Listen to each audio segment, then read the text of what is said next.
Crikvenica je domaćin drugog arheološkog kolokvija Rimske keramičarske i staklarske radionice. Kolokvij je okupio najeminentnije stručnjake u Europi koji se bave keramičarskim radionicama, amforama i keramikom. Crikvenica je ovih dana bila glavno odredište ljubitelja arheologije i sve željne novih, zanimljivih i korisnih informacija s područja eksperimentalne arheologije. Upravo je Crikvenici, gradu bogate antičke baštine, pripala čast da bude domaćin drugog međunarodnog arheološkog kolokvija Rimske keramičarske i staklarske radionice, proizvodnja i trgovina na jadranskom prostoru.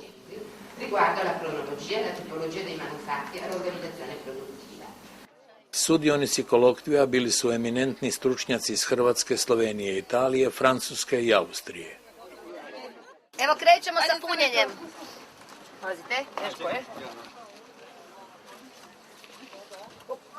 U arheološkom parku u programu takozvane eksperimentalne arheologije istraživači su se s dr. Gorankom Lipovac-Vrkljan uključili u praktični dio posla, kojim se ovdje nekad u čak 6 peći peklo uporabne predmete od crijepa, crikveničke amfore ravnog dna i druge posude od keramike.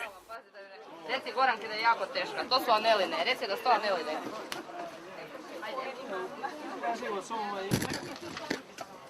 Samo ne smije biti na otvorima, jer kroz otvore ide topli zrak gore. Tako da moramo paziti kuda stavljamo predmete. Onodobni poduzetni Sekst Metilije Maksim bio je zadovoljan izdašnim gliništem, obiljem vode u obližnjem potoku, pa još i pogodnost prometne komunikacije morem ispunjavali su sve preduvjete za početak proizvodnje keramike. Keramičarska pečenjarnica, uvjetno rečeno, na predjelnu današnje Crikvenice proizvodila je uporabnu keramiku od polovice 1. stoljeća prije Krista do početka 2. stoljeća nove ere. Rekonstruirana je jedna od ukupno 6 pronađenih peći, a ova novovjeka replika protegnula se do 7 metara duljine i 4 metra širine. Glina je bila spravljana kao da su je izmiješali stari Rimljani.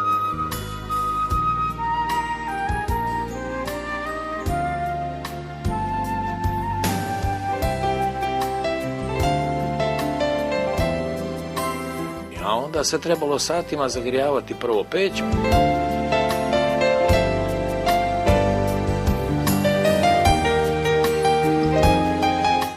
pa onda peći glina, čije je hlađenje potrajalo danima.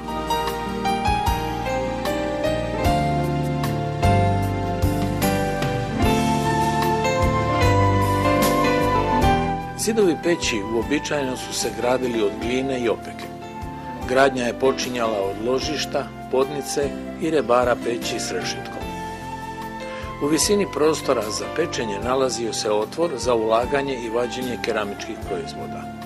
Ova komora se u prvoj fazi loženja lagano zagrijavala, pojačanim loženjem temperatura se povećavala do optimalne, nakon čega je slijedilo potpuno ohlađenje peći i pečenih keramičkih proizvoda.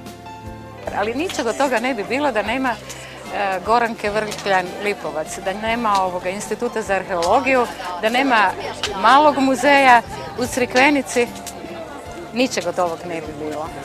Evo, nakon što se ova vatra razgori, ovdje će se postići gotovo 900 stupnjeva za 8 sati, naravno. Izvući će se iz peći jedan kontingent od otprilike 40, 50, 60 posuda koje su napravljene onako kako su ih nekad u antici radili, koje su ispečene na isti takav način kao što su ih pekli u antici, ali to je prvi puta tako u Hrvata.